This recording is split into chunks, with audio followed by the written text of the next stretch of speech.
Salut à tous. Bon, cette semaine, on a eu 5 mm hier d'eau, ce qui était prévu. Je vais mettre en route maintenant que je l'ai. À rebroyer des tours de champ, comme ça a tombé 5 mm. On ne peut pas semer, donc je vais aller avancer tout ça, comme ça après on pourra dételer le petit broyeur. Ce sera peut-être pas tout fait, les contours de champ, mais là je vais faire ces contours de parcelles maïs tournesol, donc fraîchement récolté.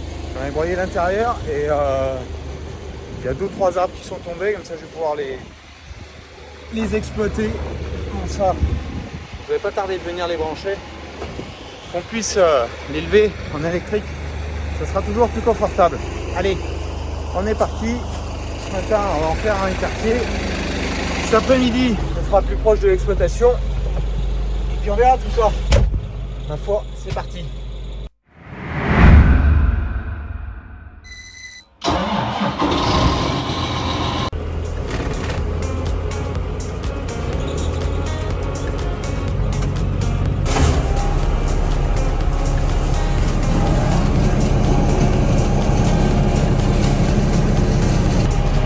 Ouais, si je peux vous confirmer une chose, c'est que ça fait vraiment du boulot avec les marteaux qui sont neufs. Donc là, la coupe est beaucoup plus franche et surtout sur de la haie comme ça là. Bon, celle-là, elle n'avait pas trop poussé parce que je l'avais pas mal taillée l'année dernière. Enfin, pas mal ramené sur la parcelle. Donc comme ça, c'est beaucoup plus propre. Puis vous voyez, j'ai mis un petit coup par terre, plus au bord que je pouvais pas faire avec le broyeur, grande largeur. Donc comme ça, c'est nettement plus propre. Voilà, j'en mets un coup. Là, ce qu'il y a, c'est que je vais attaquer. J'ai un petit fossé là en plus. Donc je pousse un petit peu la haie. Et après, je vais faire ma phase de fossé là, propre au niveau du champ. Et puis ça sera fait. J'en ai un petit peu à suivre comme ça toute la matinée. Bon, on va avancer tranquillement. Et on va essayer la petite berzinette.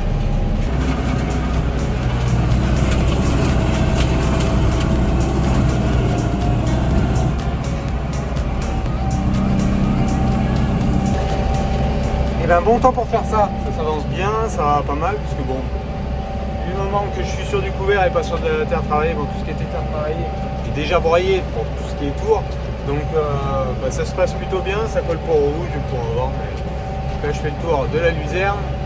La luzerne, normalement pas de dernière coupe, on va laisser au sol rebroyer tout ce qui est là. Ça nourrira comme ça le sol, ça apportera de la matière organique. Donc là, comme je suis sur ce site là, je fais aussi un petit peu le tour des prés de fauche, luzerne et prairie. Ça sera ça, j'ai pensé pour plus tard dans l'hiver. Comme j'ai fait un peu de tester un petit peu les lagueuses là, ouais, ça va super bien. Il y aura encore des choses à faire. On verra après plus dans l'hiver, des fois à deux, un dans le godet, un qui taille, ou avec la perche, et puis tout débiter par terre, parce qu'il y a des choses qui ne sont pas accessibles comme ça simplement. En attendant, ça avance et ça fait du bon boulot. Ça permet de mettre propre tout ça. Donc là, je suis sur la bande enherbée, le bord de la luzerne. J'ai fait le fossé en descendant tout à l'heure là derrière. Effectivement, il y a bien de la largeur quand même à aller récupérer propre. Retailler les arbres déjà d'aplomb. Parce que là, il y a des endroits, on était plutôt à 7-8 mètres au moins de la bordure. Ouais, plutôt même 8 bon, parce que on va avoir mis 4 coups de broyeur, sachant qu'il fait 2,10 m.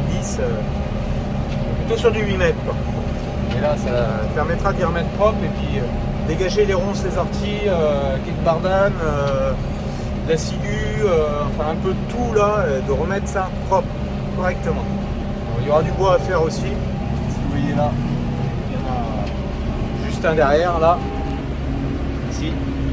Bon, mais ça, on fera tout après. Je vais déjà broyer, que ce soit accessible. Comme cette herbe qui fait 1,50 m de haut, pour accéder avec les tronçonneuses et tout, on ne sait jamais trop où on en est. Comme ça, au moins, ça sera bien plus propre. Tout ce qui avance petit à petit. Il y a des défaut de faire autre chose, étant donné qu'on ne peut pas travailler dans les champs. Et au moins, ça, on peut le faire.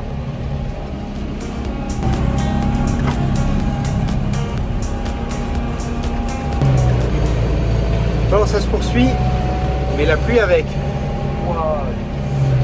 Ça va être temps de finir le site là où il y a des pentes parce que j'ai peur que ça se mette vite à glisser. ça se mette à coller aussi, parce que là ça vient de repasser une chipoulée pendant une demi-heure, là où ça a tombé relativement fort. Bon, c'est comme ça. Allez, avançons quand même, ça finira bien la matinée. Il n'y a pas photo là. Je viens de faire toute la face, là, ce côté-là, vous voyez bien, hein, c'est broyé, le côté et là, repoussé.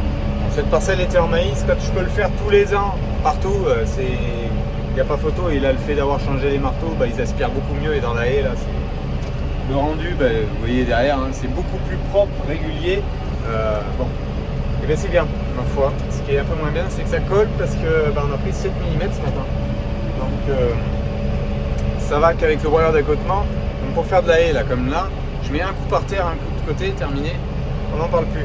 Il y a bien assez de passer 2 fois, hein. Pas passer 4-5 fois au même endroit parce que là derrière ça marque vite.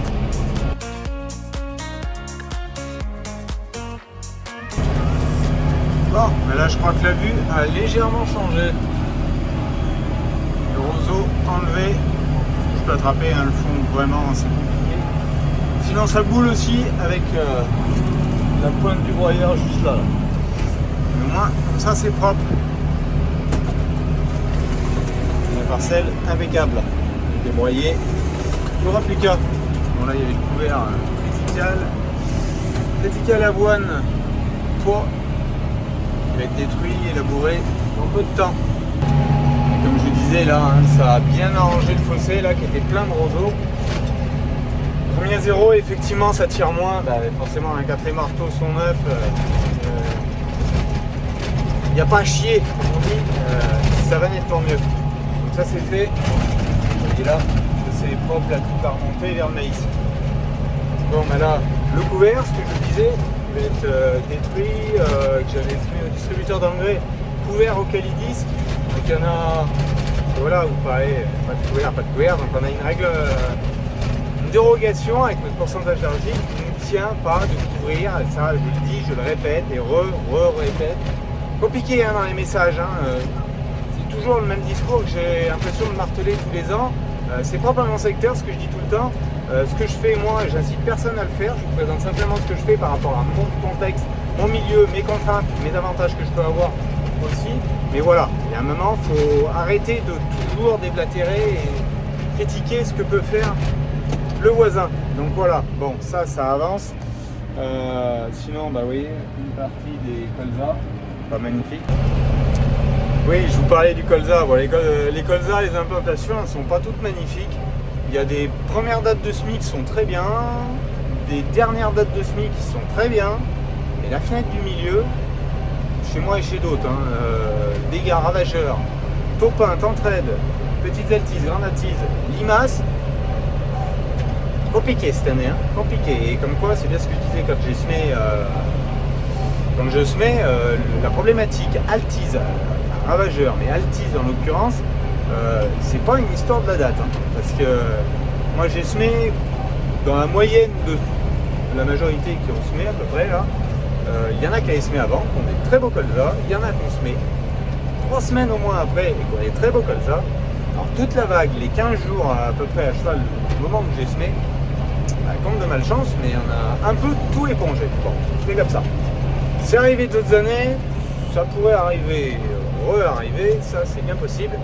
Et comme ça. Bon, allez, je continue mon broyage, ça se passe plutôt pas mal de ce côté-là. Bon, ça colle un peu au roux. Bon, pas, vu les quantités, hein, on en est qu'à en gros, une dizaine de millimètres depuis hier. Bon, c'est pas dramatique. Ça va un peu mieux sur les maïs, parce que les feuilles du maïs isolent un peu la terre. Alors c'est l'effet inverse pour que ça sèche, pour qu'on puisse semer, mais au moins ça permet d'avancer tout ça. Je peux faire tous ces broyages là. Ça sera ça de fait, ça permettra de dételer le petit tracteur, après laver, dételer, que je puisse m'en servir pour le SMI, pour lever les big bags, pour emmener la remorque et l'élévatrice, enfin voilà, toutes ces choses là. Si ça c'est fait, ben, on passera à autre chose après, et on verra bien. Allez, continuons. Allez, retour à l'atelier. Bon, ça c'est testé, c'est d'enfer. Ça a une niaque, pas de bruit, ça va bien, non, et elle est péchue, donc même sur du bois un peu dur, ça coupe vraiment très bien. Bon, allez, une journée. On va mettre un peu de graisse après le broyeur. Et bon, par contre, ça tartine un peu le tracteur. Hein. Bon, puis ça se remet à faire quelques gouttes maintenant. Bon, je sais pas trop. De toute façon, c'est le temps qu'ils avaient annoncé. Allez, je graisse tout ça.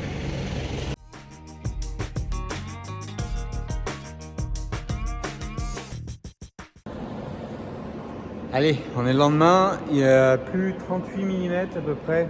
Je fais une bricole cet après-midi, j'ai pas regardé. Donc je bricole à l'atelier. Quel confort de travail par rapport à avant. C'est le jour et la nuit. On y voit clair. On est sur une dalle propre. C'est beaucoup mieux. Non, mais ce que je suis en train de faire, bon, vous voyez un peu, ça c'est une partie, la grande majorité, on va dire, de mon reste de stock de ferraille. Je suis en train de faire un petit cadre là pour une cabane isolée de forage avec ce que je cherche, c'est à mettre toutes les chutes ici là pour libérer de la place dans l'atelier, toutes les chutes qui étaient les chutes des fenêtres qu'on a posées là avec Cyril. Donc ça, je vais y mettre après ça. Ça me reste un tout petit bout de tôle de couverture suite à la cabane que j'avais fait pour le Karcher. Donc je vais mettre tout ça après ce tout petit cadre là que je suis en train de faire. Très simple, hein, histoire de réutiliser un peu ces ferrailles là et de faire quelque chose de fonctionnel. Donc je vais finir ça et ensuite ça me libérera donc déjà une partie des panneaux sandwich ici. Pour que si dans les jours, semaines, j'espère pas, mais plutôt jours à venir, on puisse pas semer, donc ça va être le cas, hein, vu la météo annoncée sur les 7 jours prochains, que je puisse attaquer un petit peu sur ce qui est charpente ici, au moins de libérer de la place et continuer de cogiter tout ce qui est partie mezzanine que je voulais faire ici. Donc bon, c'est pour ça, je suis en train d'attaquer tout ça. J'ai remis en place tout ce qui est Amélie s'était occupée d'y poncer et d'y peindre avec des restes de bombes de peinture qui dataient, on va dire de Mathusalem, mais un petit peu, qui étaient vieux. Donc elle m'a repeint tout le cadre que j'avais fait là pour la scie à onglet. Donc sur des petites sections de ferraille de profilé comme j'utilise là, ça va franchement très bien. Ça permet de faire des coupes propres et puis vraiment perpendiculaires. Donc à souder ça va que plus vite, il suffit d'ébavurer à peine et surtout enlever la rouille, parce que vous avez vu, suite à l'incident de la grêle, toutes ces barres de ferraille est mouillées, donc on rouillait. Mais voilà, le but c'est de réutiliser toutes ces ferrailles qui sont là. Donc vous voyez, c'est rouillé un peu. Restera à poncer tout ça. Un grammatique, ça va se faire petit à petit et ça permettra d'utiliser tout ça. Voilà. Allez, je continue un petit peu tout ça. Mais franchement, là, ça va vraiment, mais vraiment bien. Il ne reste plus qu'à me boucher ça. On n'est vraiment pas du tout de courant d'air, même si là, ça va vraiment très bien. Mais on sera que mieux quand ça sera réellement tout fermé. Et ça commence à tomber le jour dehors. Et là, on y voit vraiment très bien. Et sans avoir d'ombre, vous voyez, malgré que je bouge, j'ai vraiment aucune ombre. Donc on voit très bien l'éclairage. Je suis franchement content des conseils qu'on m'avait donnés là-dessus.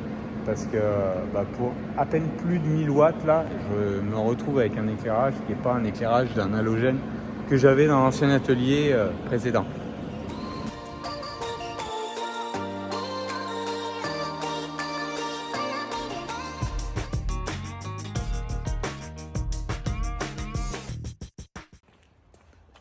Bon, ça s'avançait bien. J'avais avancé le cadre, mis les supports pour splitter dans la dalle. Problématique, c'est que, vous avez vu, j'ai attaqué la peinture, mais là, je suis en panne de bombe. Non, je pensais en avoir plus d'une en stock, j'en avais qu'une. Et on aurait fallu deux. Toujours comme ça. Et on est samedi matin. Cool. Bon, mais ce que je vais faire, c'est que je vais commencer d'approcher la tôle. Continuer de bricoler un peu après ça, approcher les tôles, commencer de faire les découpes. Puis quand j'aurai la bombe, on finira de peindre. Et je camouflerai tout ça. De toute façon, ça me manque aussi une charnière parce que je fais une petite porte, une petite trappe. Donc ça sera posé dessus pour pouvoir avoir accès facilement. Et si on a besoin de gratter, on enlève carrément la cabane comme elle ne sera pas lourde. Il suffira d'enlever les spits qui se retrouvent sur ces endroits-là. Là, je vais faire juste un trou et 4 boulons sur chaque angle. Voilà, donc bon. Du petit bricolage simple. Comme vous voyez, on a un peu de soleil. Bon, ce qu'il y a, c'est qu'on a eu plus de 40 mm. Enfin, 40 mm en gros. Donc, je vous fais pas de dessin. Voilà. C'est mouillé, ça fait la pâte. Si ça faisait ça pendant 10 jours, ça serait royal. Le problème, c'est que mardi, il nous annonce une quarantaine de millimètres. Donc, on n'aura pas le temps de sécher vraiment et on n'aura pas le temps de faire grand chose et d'attaquer les uniquement. C'est comme ça. Allez, je termine pour cette vidéo un peu plus courte. Juste un autre appel. Vous avez été pas des dizaines, mais quand même un bon nombre à me remettre. Et tu ne mets pas de couvert et c'est obligatoire. Et si ou là, je vous rappelle, nous n'avons pas tous les mêmes règles. J'ai des particularités dans mon secteur avec des dérogations argile à plus de 30%. Je vous rappelle, des terres qui sont à 65, 60, enfin, au maxi, je monte à 65, mais entre 55 et 65, j'ai la grande majorité de mes terres. Voilà. Donc, je peux avoir cette dérogation argile qui ne m'impose pas d'implanter un couvert. Alors après, si vous voulez, pour faire plus simple l'année prochaine, je ne mettrai pas que je suis en train de préparer pour... mais c'est qu'à un moment, vous voulez une transparence de ce que je peux faire par rapport à mon milieu, je vous la mets, mais vous n'êtes pas obligé non plus d'aller balancer des choses, des critiques par rapport à ça. Oui, tu n'as pas mis de couvert, ici ou là. Des couverts, il y en a autour de l'exploitation dans les terres qui sont plus légères. Ce qu'il y a, c'est que si je mets un couvert, c'est labour obligatoire. On ne peut pas avoir toutes les données dans nos terres, de faire un couvert, de juste l'écraser, de pouvoir semer en direct. On sait ce qu'il en est derrière. Regardez l'année dernière, il n'y a pas eu de couvert. J'ai adopté une technique qui est propre à mon secteur. Vous avez vu les rendements de maïs. Ouais, bon, là, le climato a aidé, les pluviométries, les températures pas trop excessives, moins que d'autres années comme 2020 par exemple. Mais on fait que on a réussi à profiter de ce rendement-là. Je le vois chez d'autres qui ont fait d'autres choix et avec un résultat qui est moins bon. Mais c'est comme ça, il faut savoir s'adapter. Quand je vous parle de d'autres, hein, c'est vraiment très localement. Ou du labour ou des choses, enfin pas de labour ou des choses plus entre guillemets sur des couverts et tout qui ont asséché le sol et le peu d'eau que le couvert a pompé pendant l'hiver, et c'est parfait après quoi. Donc tout ce que je vous ai déjà dit des dizaines de fois depuis 3 ans, moins sur 3-4 ans que je vous le dis assez fréquemment, la première des eaux économisées pour la culture, c'est celle que le couvert n'a pas bu l'hiver. Et ça, vous pouvez penser ce que vous voulez, c'est pas par rapport à votre secteur, c'est possible que ça soit pas le cas. Dans mon secteur, c'est réellement le cas. Bon, c'est comme ça. Comme je vous dis, il faut savoir s'adapter et prendre nos particularités, nos atouts, nos contraintes et essayer de faire au mieux. C'est tout. C'est comme ça. Voilà. Allez, bonne semaine à vous tous et puis à dimanche prochain. Ciao, bye bye.